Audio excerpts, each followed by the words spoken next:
샬롬. 이렇게 또 제 5장 아동 권리와 복지를 수업을 시작하겠습니다. 한 주에는 또한 선거로 인해 갖고 여러분의 그 유권자의 행사를 충실히 다 이행했으리라고 봅니다.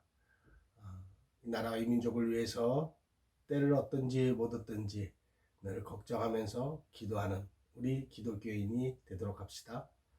자, 그러면 제 5장 아동복지 행정에 대해서 수업을 임하겠습니다. 이 아동복지 행정은 아동복지 행정과 또 아동복지 전달 체계의 연관성을 이해하고 이에 실행하는 방식을 탐구하면서 공공 아동복지 전달 체계와 민간 아동복지 전달 체계를 이해하는 데 필요한 내용면입니다. 그럼 첫째, 아동복지 행정의 개념 및 원칙에 대해서 알아보도록 하겠습니다.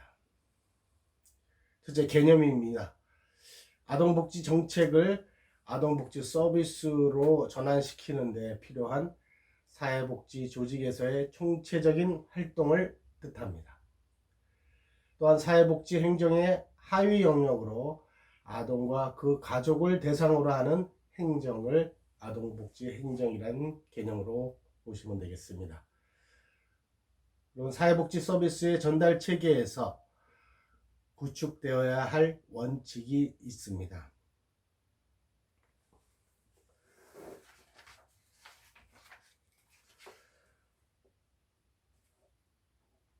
첫째는 전문성의 원칙입니다.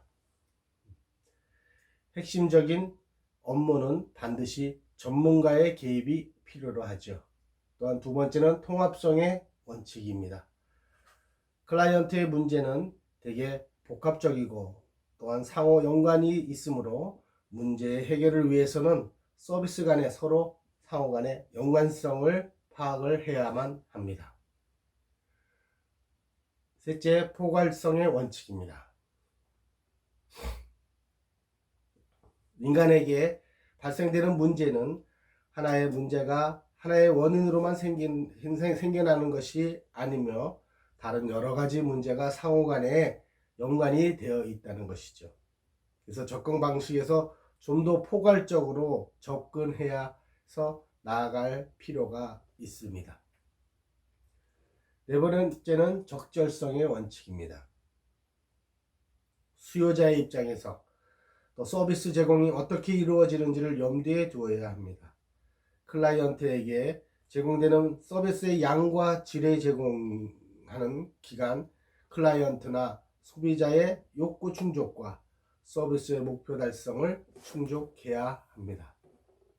다섯 번째는 지속성의 원칙입니다. 연속성의 원칙이라고 할 수 있죠. 지역사회 내에서 지속적으로 제공받도록 서비스를 상호 연결해 주는 것이 필요합니다. 여섯 번째는 평등성의 원칙입니다. 서비스는 자신의 욕구 및 문제 해결을 원하는 사람에게 차별 없이 제공되어야 합니다. 차별이란 나이나 성별 또는 교육 수준, 국적, 언어, 종교, 지위에 관계없이 평등한 서비스 제공이 국가와 사회를 통해서 이루어져야 한다는 것이죠. 일곱 번째는 책임성의 원칙입니다. 복지조직은 국가로부터 위임받은 조직이므로 사회복지 서비스 전달에 있어서 책임을 다하여야 합니다. 여덟 번째는 접근 용이성의 원칙입니다. 클라이언트가 필요로 하는 서비스를 원하는 시점에서 제공받을 수 있도록 하여야만 합니다. 클라이언트가 접근하기 쉬운 서비스 전달 체계가 이루어져야 합니다. 두 번째는 아동복지 정책의 전달 체계에 대해서 알아보도록 하겠습니다.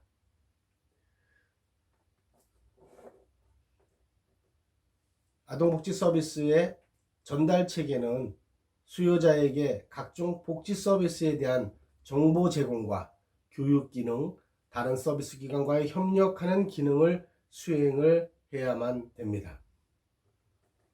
사회복지에서의 전달 체계란 급여 또는 서비스를 효율적으로 요보호자에게 전달하기 위하여 어떤 조직을 통하여 실천할 것인가를 전략하고 선택하는 것입니다. 아동복지 정책을 잘 실현하기 위해서는 공공과 민간 조직에 의한 효율적인 전달 체계의 활동 및 법적인 보장, 전문가의 개입이 필수적입니다. 그러면 정책 형성에 관한 분석 틀을 살펴볼까요? 첫째는 대상 체계입니다. 어떤 대상에게 사회복지급여를 할당할 것인가를 수급 자격을 결정하는 것입니다. 사회복지정책의 급여 대상을 선정하는 것은 보편주의와 선별주의가 있습니다. 보편주의는 대상자의 자격과 조건에 소득과 재산을 조사하지 않고 보편적으로 평등한 급여를 원칙으로 삼아야 한다는 생각이죠. 또한 선별주의는 사회복지 대상자를 사회적, 신체적, 교육적 기준에 따라서 구분한 다음에 복지 서비스를 제공하는 것입니다.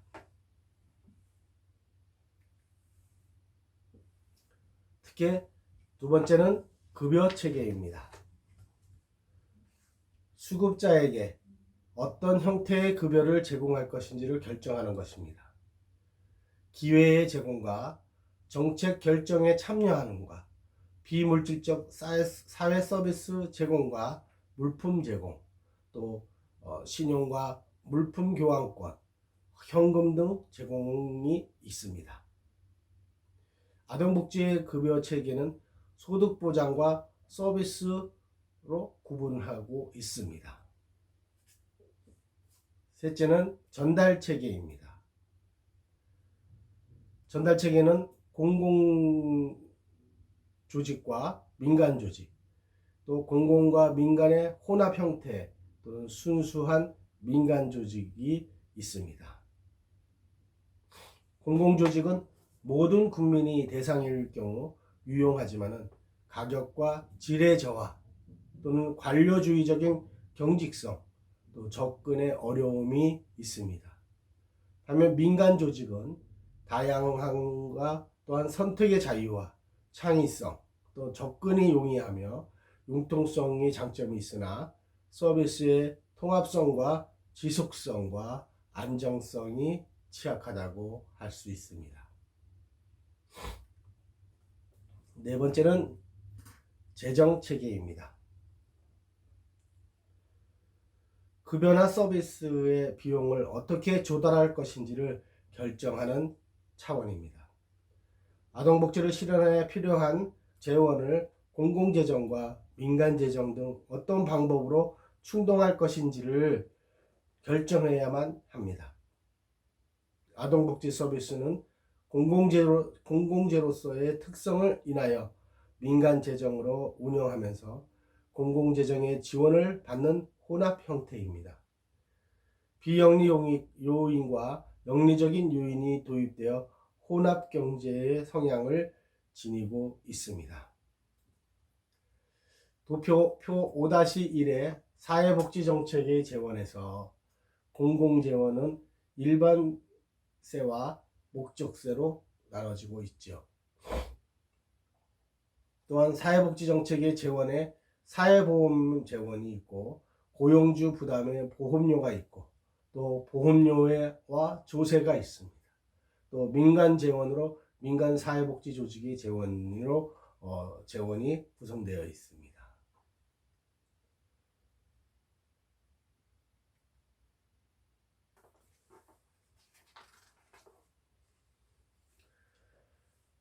두 번째는 아동복지 정책의 전달 체계에 대해서 알아보겠습니다. 아동복지 전달 체계란 서비스 제공자 사이에 또는 서비스 제공자와 수급자 사이에 존재하는 조직 체계를 말합니다. 서비스 제공자는 정부와 민간기관이고 정부가 시행하는 것을 공공복지라고 하고 민간기관이 운영하는 사회복지를 민간복지라고 합니다. 민간복지는 개인이나 비영리 사회단체 및 기업의 민간 부분의 주체가 되어 행하는 비정부 사회복지 활동을 말합니다.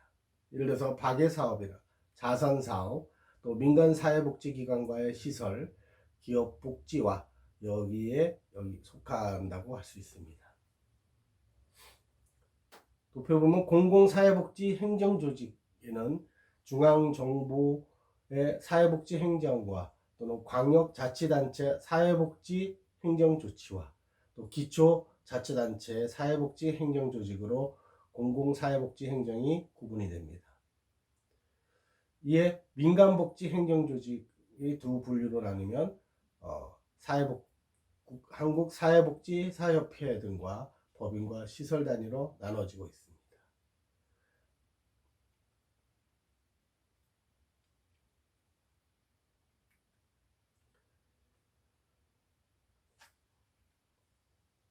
세 번째는 아동복지 공공 및 민간 전달 체계입니다. 행정을 정책이 구체적인 서비스를 제공으로 이루어지는 과정과 또는 구조입니다. 우리나라의 아동복지 행정체계는 아동복지 관련 심의기구와 아동복지 관련 행정기관으로 구분되어 있습니다. 심의기구는 아동정책조정위원회 및 아동정책실무위원회이며 또한 행정기관은 보건복지부와 여성복지부로 되어 있습니다. 그럼 첫째, 공공 및 민간 전달 체계에 대해서 알아보겠습니다. 아동복지에 관한 국가의 정책은 국가와 지방자치단체 또는 민간 조직의 전달 체계를 통해 집행되어서 대상자에게 급여나 서비스가 제공되게 하는 것입니다. 아동복지의 실체적인 주체는 국가이며 또한 지방자치단체이며 민간기관, 단체 시설 또는 지역 주민이 포함됩니다. 또한 아동복지 서비스 국가의 전달 체계는 보건복지부 산하의 사회복지정책실과 인구정책실, 또 산하의 아동정책관 등이 정책을 수립하는 데 기여하고 있습니다.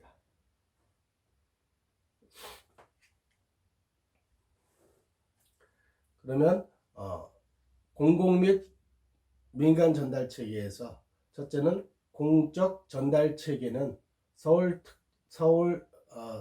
전달 체계는 특별시와 광역시, 도 또는 시군읍 면동으로 아동복지 수혜자를 선정합니다.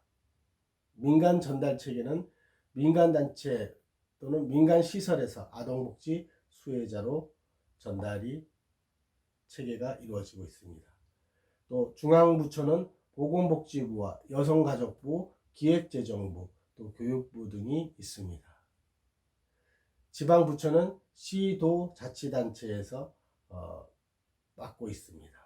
일선기관은 구자치단체 사회복지과에서 수행하고 있습니다.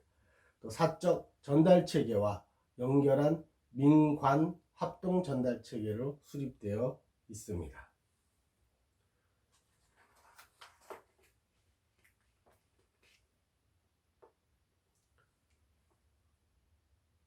두 번째는 아동복지기관 및 단체에 대해서 알아보겠습니다.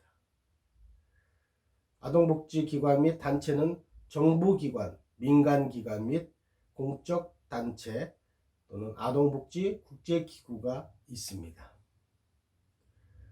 첫 번째 정부기관은 보건복지부와 여성가족부 또 교육부에서 아동복지의 주 업무를 담당하고 있습니다. 또 민간기관과 공적단체는 민간기관 및 공적단체에서 실시하고 있습니다. 표 5-3에 보면 민간기관 공적단체 그래서 사회복지관 아동복지 전문기관, 아동상담소, 지역아동센터, 가정위탁지원센터, 건강가정지원센터, 장애아동지원센터, 또 장애복지관, 청소년 상담지원센터, 또 청소년 건강증진센터, 정신건강증진센터, 또 윌센터와 초록우산 어린이재단, 굿네이버스, 또 홀트 아동복지회, 대한사회복지, 동방사회복지회, 또 부스러기 사랑나눔회, 국내 월드비전, 또 유니세프와 한국아동복지협회, 기아대체, 또 기아아동단체협의회, 사회복지 공동모금회 사랑의 열매, 국내 세이버 더 찰리던 코리아, 플랜 코리아 등의 민간기관 공적 단체가 활동하고 있습니다. 두 번째는 민간기관 및 세 번째는 아동복지 국제기구입니다.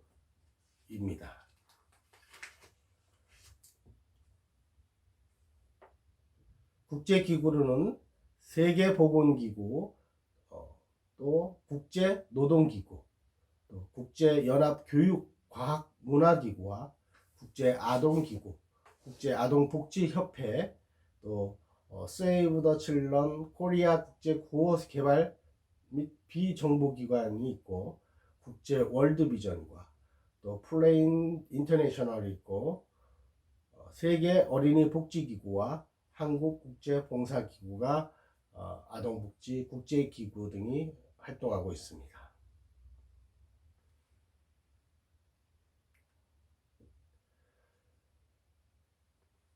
네 번째는 아동복지시설의 종류에 대해서 알아보도록 하겠습니다. 상당히 중요한 부분입니다. 아동복지시설의 종류는 어떤 것이 있는지 표 5-5에 기술되어 있습니다. 아동양육시설과 종류별로 보겠습니다. 아동양육시설은 어떠한 업무를 하고 있냐면 보호 대상 아동을 입소시켜 보호, 양육하며 또한 취업훈련과 자립지원 서비스 등을 제공하는 것을 목적으로 하는 시설입니다. 또 아동 일시보호시설이 있습니다. 보호 대상 아동을 일시보호하고 아동에 대한 향후의 양육 대책을 수립해주며 또 보호 조치를 행하는 것을 목적으로 하는 시설입니다. 또 아동보호시설이 있습니다. 아동에게 보호 및 치료 서비스를 제공하는 다음의 시설들을 말합니다.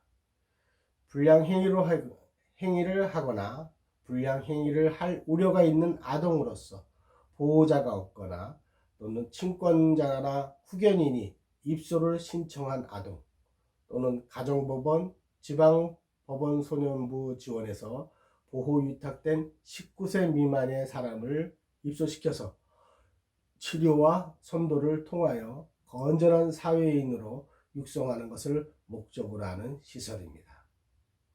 또한 정서적, 행정적 장애로 인하여서 어려움을 겪고 있는 아동, 또는 학대로 인하여 부모로부터 일시 격리되어 치료받을 필요가 있는 아동을 보호, 치료하는 시설이 아동보호 치료시설입니다.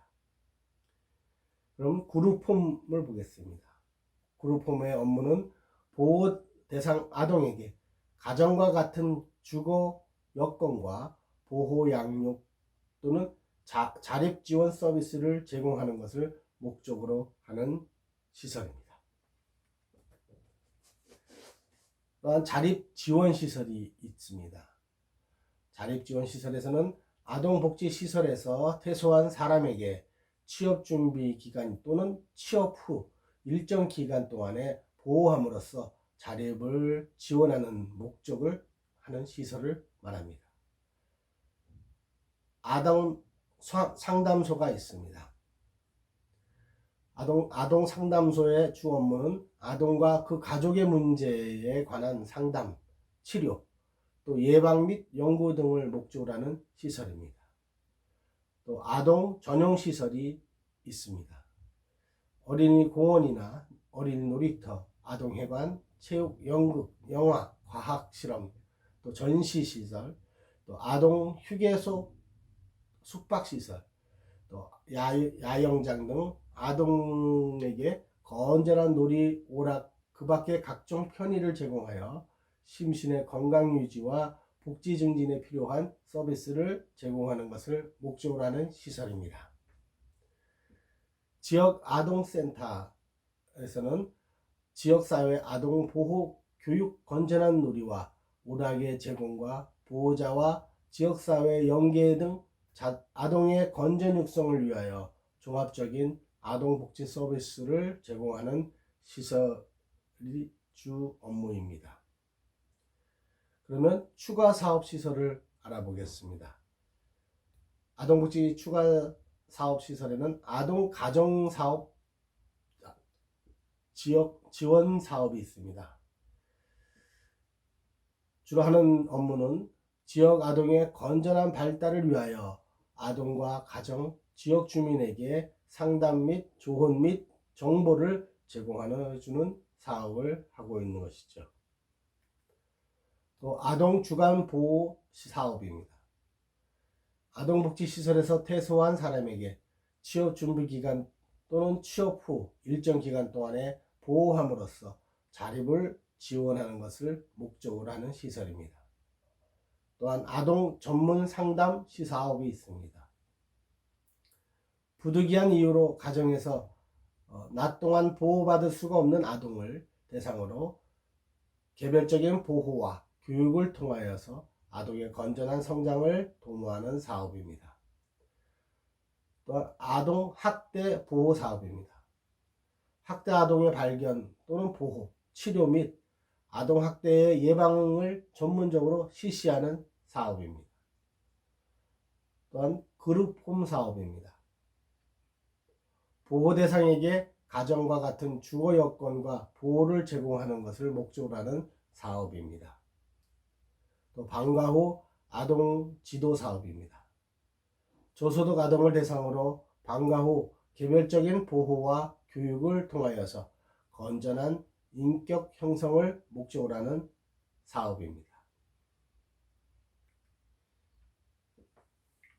이상이 추가 사업 시설의 사업의 종류였습니다.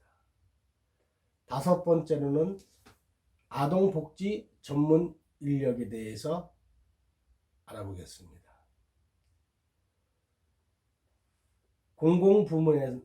공공부문에는 아동위원회가 있고, 아동위원회는 아동복지법 제14조에 따르면 시군구에 아동위원을 둔다고 기록되어 있습니다.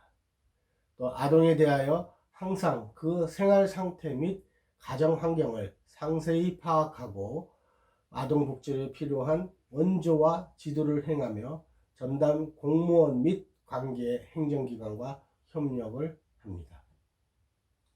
두 번째는 아동복지 전담 공무원입니다. 아동복지법 제13조에 따르면 아동복지에 관한 업무를 담당하기 위해서 특별시, 광역시도, 특별자치도 및 시군구에 각각 아동복지 전담 공무원을 둘 수가 있습니다. 아동복지 전담 공무원은 사회복지사업부 제11조에 따른 사회복지사의 자격을 가진 사람으로 그 임용 등에 필요한 사항은 해당 시도 및 시군구의 조례로 정한다라고 되어 있습니다. 사회복지 전담 공무원이 맡고 있는 업무를 분야별로 나누면 보건복지부의 업무로는 공공부조로서 기초생활보상 사업 및 자활사업, 의료급여, 사회복지 서비스 등 저소득 노인과 아동, 장애인 지원 사업이며 또 소년소녀 가장 지원 사업이고 노인 일자리 사업과 경로당 지원 사업, 또 아동 급식 사업, 각종 차상위층 지원 사업 등을 담당하고 있습니다.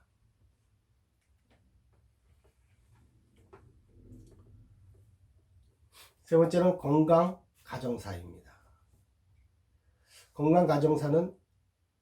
건강가정기본법에 규정된 건강가정사업을 수행하기 위해서 관련 분야에 대한 학식과 경험을 가진 전문가입니다. 또 아동 돌보미입니다. 만 12세 이하의 아동을 둔 맞벌이 가정 등에 직접 방문을 하여서 아동을 안전하게 돌보는 아이돌봄 서비스입니다.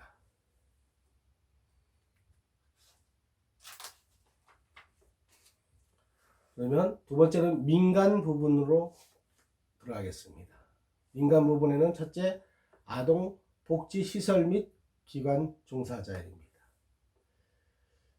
기관 종사자란 아동 복지시설에서 아동 상담, 지도, 치료, 양육, 그 밖에 아동 복지에 관한 업무를 담당하는 사람을 말합니다. 또 아동 보호 전문기관 상담원입니다.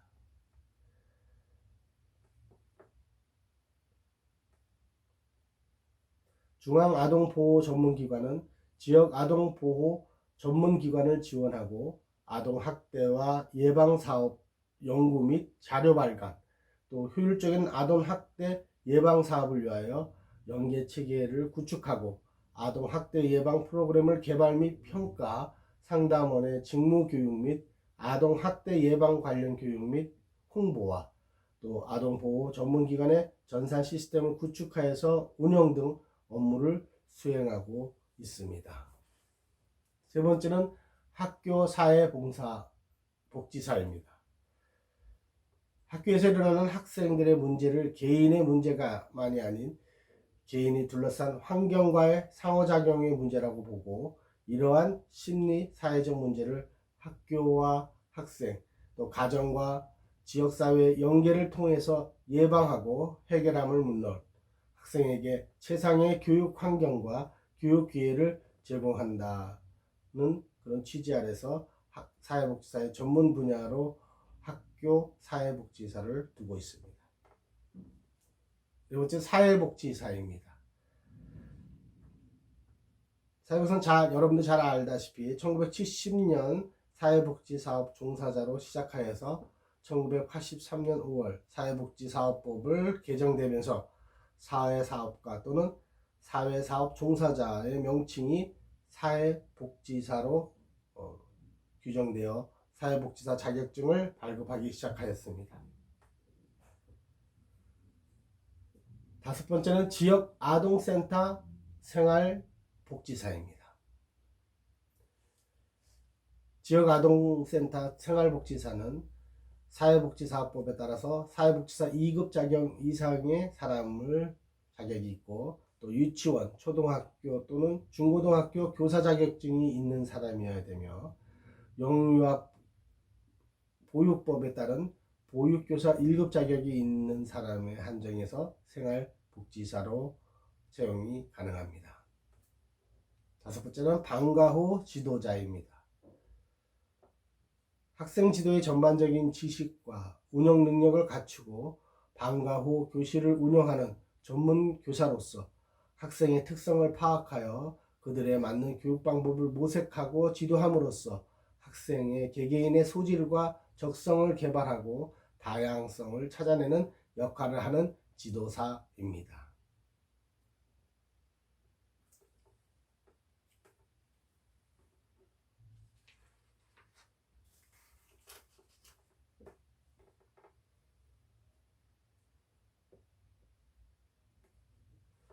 그러면 제6장 아동복지의 실천에 대해서 알아보겠습니다. 아동복지의 실천에는 광의의 실천 방법과 협의의 실천 방법으로 볼 수 있습니다. 광의의 실천 방법은 아동복지 정책, 행정, 관련법과 같은 제도적인 접근과 아동과 아동복지 전문가와 전문적인 원조관계에 형성되는 실천적 기술을 의미하는 전문적 접근 모드를 포함하는 방법을 말합니다.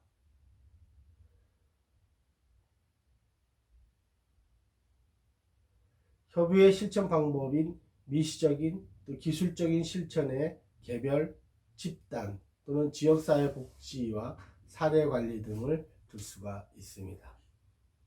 그러면 첫 번째, 개별적 아동복지 실천 방법으로 아동복지 서비스는 아동 및 그 부모 혹은 아동과의 관계하는 자로부터 소개로 아동과 만나게 됩니다.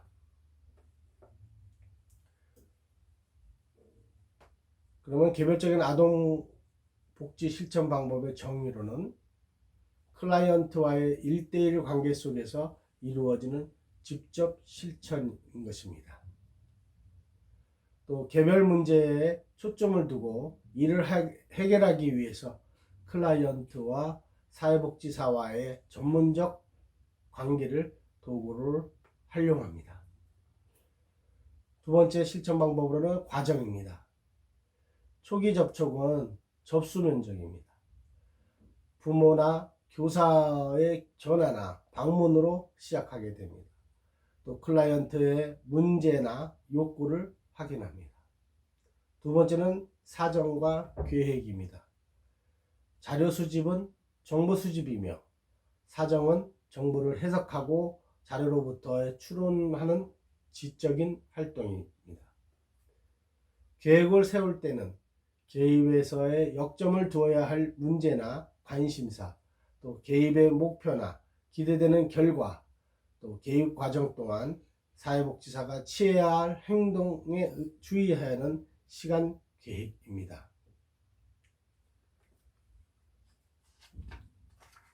세 번째는 개입입니다.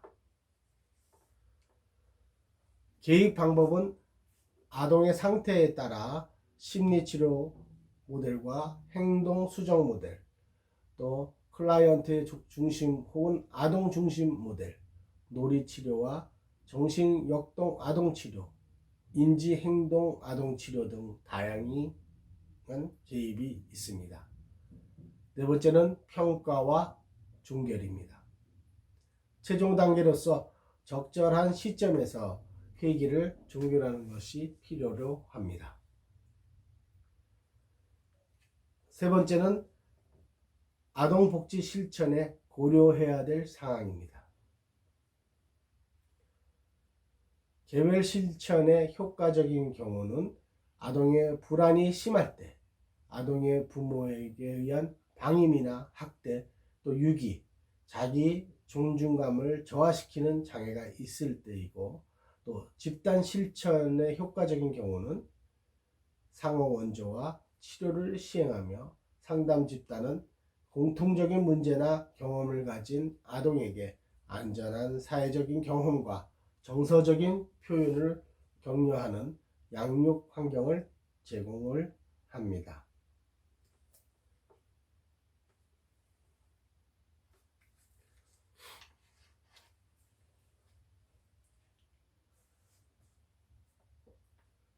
그러면 집단적인 아동복지 실천 방법을 알아보겠습니다.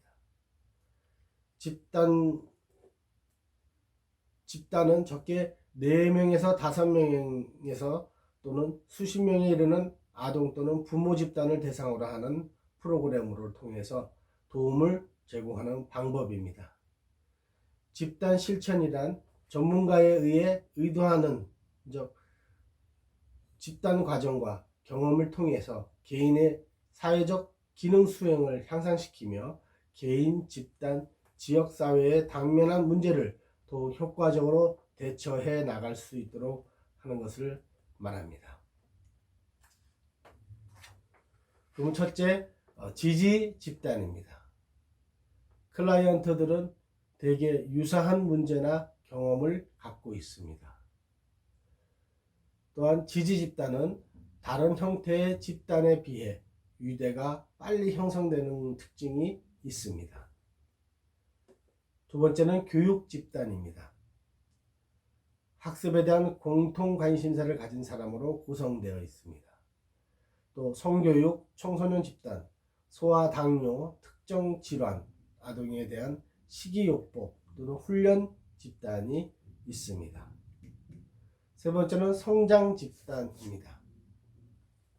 자신과 타인에 대한 생각, 또는 감정, 행동을 인식, 확장, 변화시키는 기회를 통해서 자신의 잠재력을 최대한 발휘하는 데 목적이 있습니다. 네 번째는 치료 집단입니다. 구성원의 행동 변화, 또 개인적인 문제 개선 또는 상실된 기능을 회복하는 데 원조를 두고 있습니다. 또 약물 중독 치료 집단 또는 보호 관찰 처분받는 청소년 집단 등이 치료 집단에 속한다고 하겠습니다. 다섯 번째는 사회화 집단입니다. 사회화 집단은 사회적 관계에 어려움을 가진 클라이언트를 중심으로 사회생활에 효과적으로 기능하기 위해 필요한 사회기술을 학습하거나 사회적으로 받아들여지는 행동 형태를 배우는 것이 되겠습니다.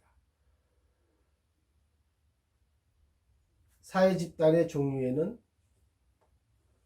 목적은 정보 제공의 학습을 통한 이 지식 증가입니다.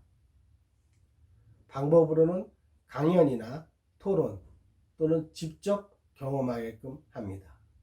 대상은 일반 아동이 되겠습니다.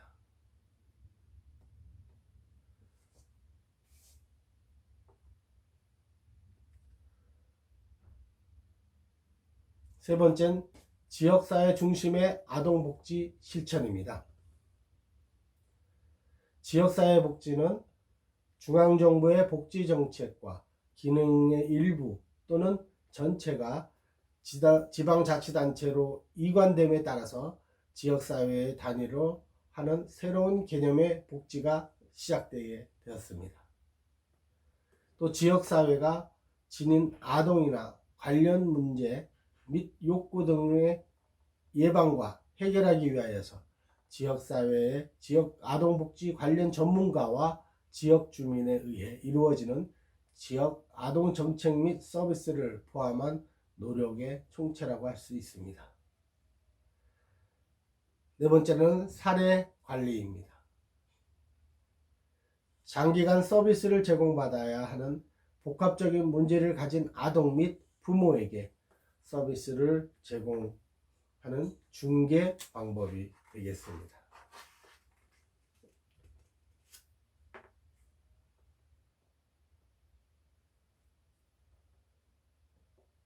클라이언트에게는 개인이지만은 개입은 개인을 비롯한 다양한 체계로 확대시키는 통합적인 접근을 기초로 두고 있습니다.